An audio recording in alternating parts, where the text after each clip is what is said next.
Monty went to the grocery store yesterday. We needed maybe 10 things. Maybe 10 things, Matt. Uh-huh.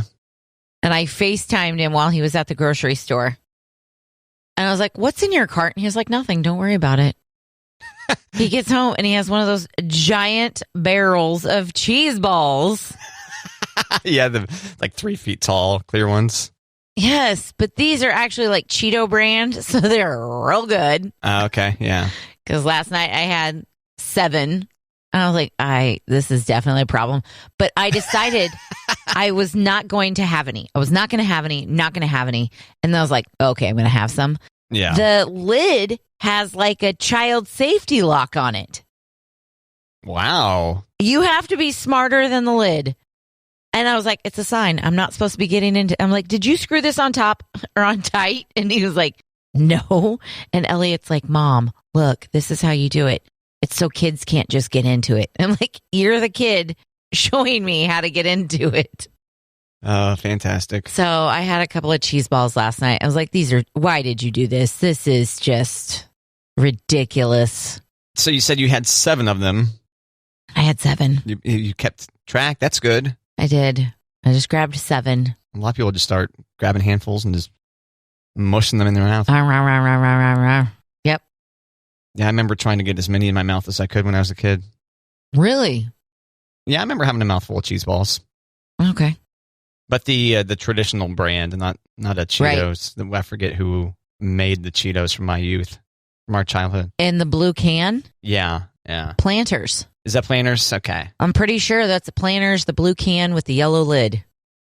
Those were good. Yep. Yeah, that's right.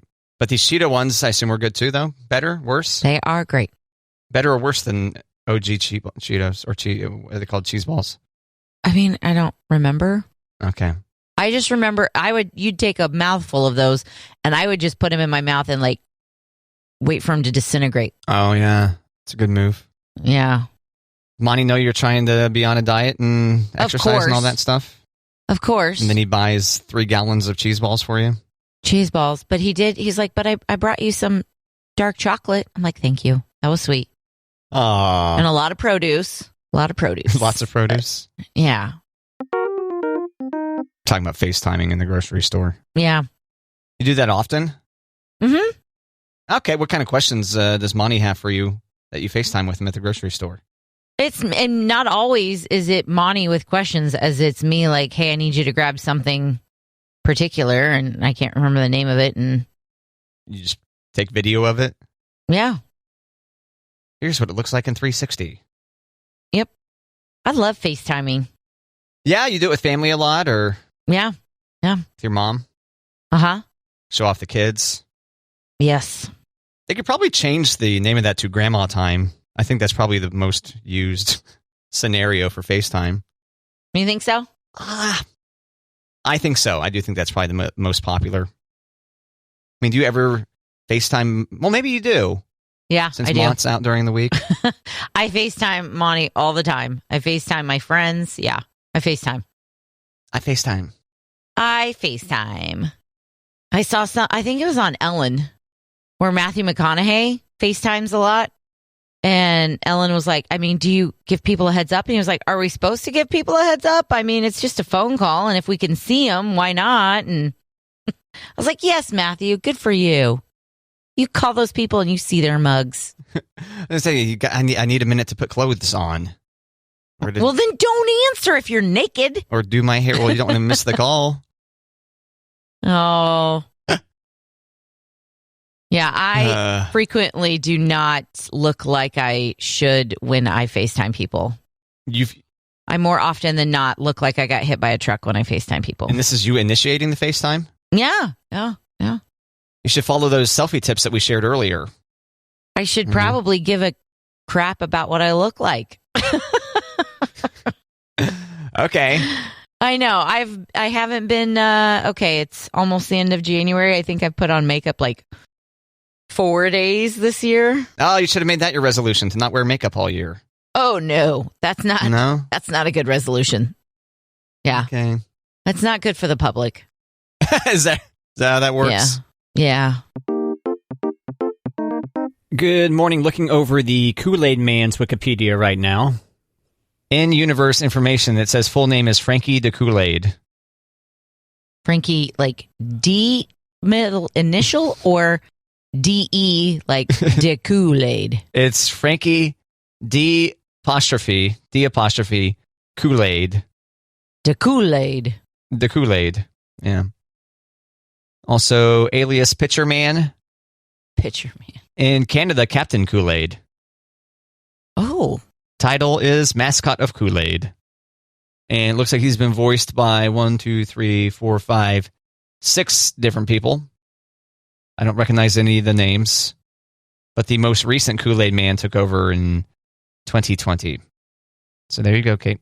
Kool-Aid Man facts, like people expect from Matt and Kate. Well, I feel like I should have known that because my brother and I definitely sported a bunch of Kool-Aid gear back in the day. Oh, yeah? You got some Kool-Aid merch? We did. We turned in all of our points, and we had a skateboard at one point, and water bottles. Wow, that sounds like lots of Kool-Aid. That's a lot of points right there, yeah. Sheesh. We saved up points. Surprised you have any teeth left.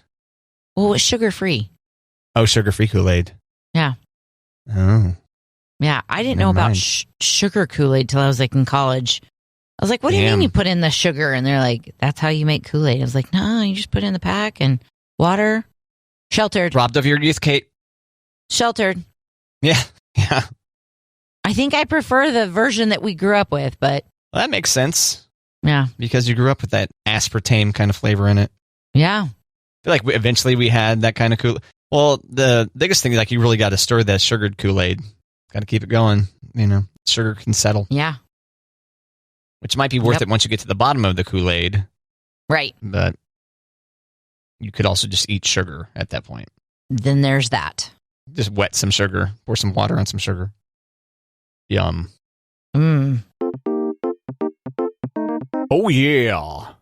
Or, oh, yeah. Who was first? Who was first? Kool-Aid Man or Macho Man?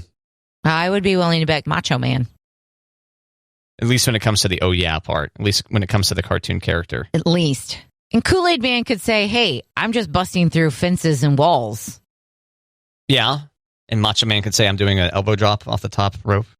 Right. Off the top rope. So now I'm typing Kool-Aid Man. Or snap into a Slim Jim. I'm just snapping into some beef jerky here. Yeah, that would be weird if the Kool-Aid Man broke through your wall. And I mean, that'd be weird in general if the Kool-Aid Man broke through your wall. The odds of that happening seem pretty low. But especially the Kool-Aid Man breaking through your wall and saying snap into a Slim Jim and holding out a Slim Jim at you. Doesn't seem right. I don't think so. The first appearance by the Kool-Aid Man was July 10th, 1954, parentheses, prototype version. And then the official version was 20 years later. Weird. 1974. Hey, Kool-Aid. Let's see here. In 1974, arms and legs were added, and Kool-Aid Man was introduced as a 6-foot-tall pitcher of cherry Kool-Aid. Blah, blah, blah, blah, blah, blah.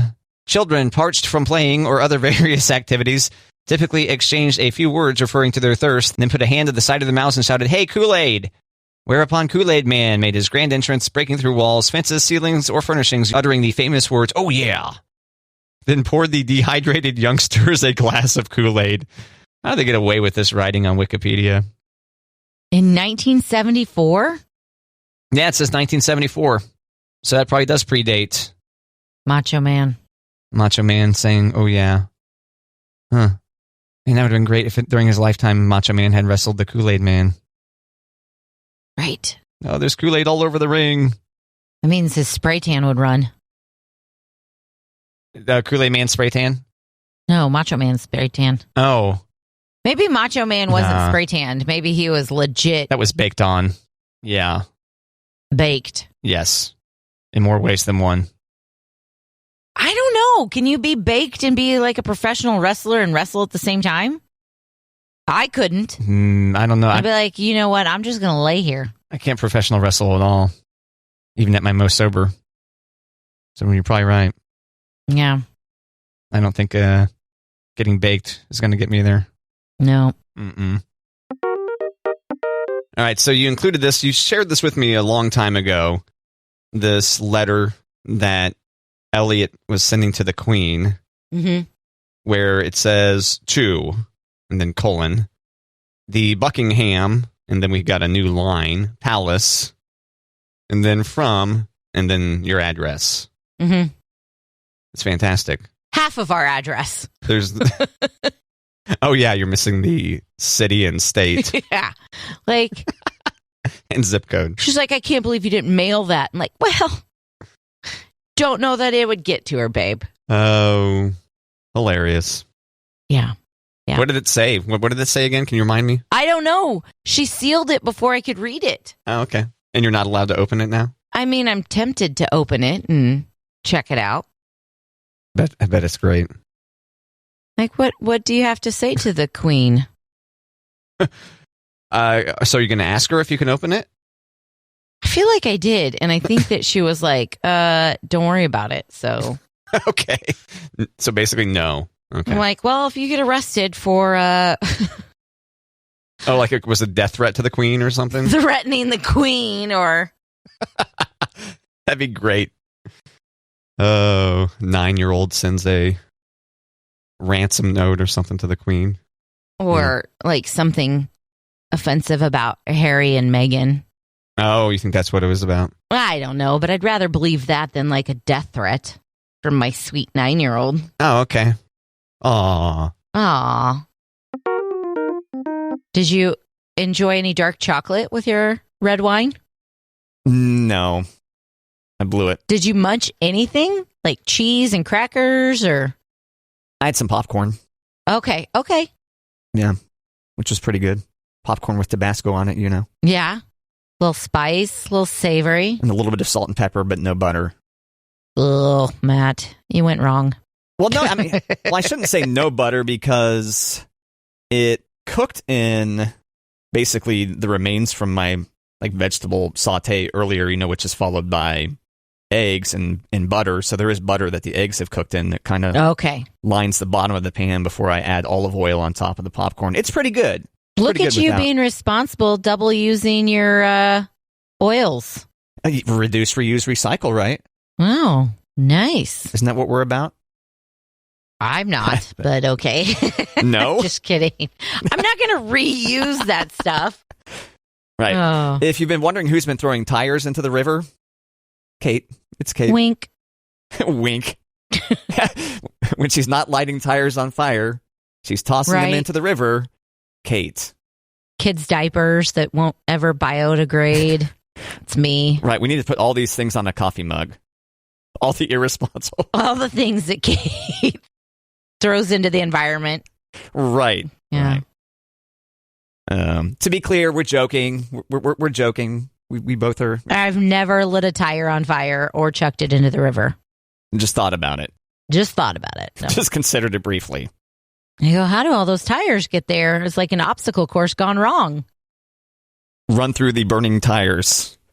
Or I was just thinking like the obstacle course with the high knees and the tires. But yeah, Right, burning makes right. it a little bit more intense. I was thinking that too until I thought about them potentially being on fire. Yeah. Oh. Good morning. It's Matt and Kate, and we both give thumbs up to subtitles, even if you're not hard of hearing. Yeah, the biggest movie I can think of right now that would be helpful for is The Dark Knight Rises. Is that what it's called? The final one with Christian Bale. Mm. Tom Hardy, I think, plays the bad guy. Am I right on that? I don't know. Oh, okay. He's in Venom. Is he also in Batman? Let me double check real quick. Okay. Tom Hardy, Batman. Tom Hardy played Bane in The Dark Knight Rises. Okay. And he's also really good in, what's that one with Charlize Theron? Mad Max Fury Road. Isn't he in that too? I don't know. I haven't seen that one. He's really good in Okay. Peaky Blinders. Okay. Yeah, so Yeah. good actor. He is so hard to understand in Batman Rise or The Dark Knight Rises because he's got this mask on and this really weird voice. And so that's a good example of. Does he have his British accent as well? He talks it's really bizarre. Okay. Batman. You know, it's a bizarre, Okay. Muppety kind of sounding. He sounds Okay. like a smothered Muppet. Okay. Because smothered Muppet and a smothered British Muppet, I think, would be really hard to understand. Right. You know, I was supposed to see Muffled Muppet at the Granada. Oh, Muffled Muppet? Nice. But they got sued by Disney and had to change their name to Muffled Puppet. Muffled Puppet. Just doesn't have the same ring to it. They had to send all their merch to a third world country like they do after the Super Bowl. Right. Yeah. Yep. Muffled Puppet. Not as catchy as Muffled Muppet. Nope. Not at all. And by the way, their second album is far and away their best. Which is hard. Sophomore albums are really hard to pull off. I think it's the third one that's really difficult. Like, you really kind of want intermediate success on the first one, maybe, and then the second one you break through. I don't know. Okay. I'll have to do some research and get back with you. Okay, thanks. Oh, yeah, you're welcome. I like notebook paper for taking notes at the meetings that I have to go to. And one of the guys was giving me a hard time. He was like, hey, he asked me a question about something that was said in the meeting, and I looked back at my notes. He was like, we've got these things that you can type those in. I'm like, I know, but I am a note taker. Like, I need to write it down, and then I'll type my notes. He's like, okay. Yeah, you're correct. Maybe we mentioned this on the show once. There was this study a while back where they found that longhand note-taking using a pen and paper was more effective for these students than typing, because basically when they're typing in real time, you can almost transcribe what the teacher is saying, whereas when you're writing things down, your brain has to kind of process and then write appropriate keywords in the notebook, and I think there might be really something to that. That's how I got through college. Yeah. And that doodling is actually can be a pretty helpful activity to help you process information too. Mm-hmm. Yeah. And you and I both graduated from college before. I mean, it was pretty rare to see a laptop out. Right. For me, at least at KU. Yeah. Lecture hall, maybe there was one or two up front, and we didn't like them. We didn't like them. The Too people fancy. carrying the laptops or the laptops. Too fancy. Oh. Just kidding. They seem like fine people. It's like, wow, computers. Who knew? Yeah, who knew? The future. Someday there might be a computer in every classroom. Oh, wow. Wait a minute. I think I could come up with comic book characters, but yeah, I wouldn't be able to draw. I wouldn't be able to draw them. I think I could do dialogue. Okay. You? Part of a team, huh? Yeah, for sure. I mean, almost all these comic books are.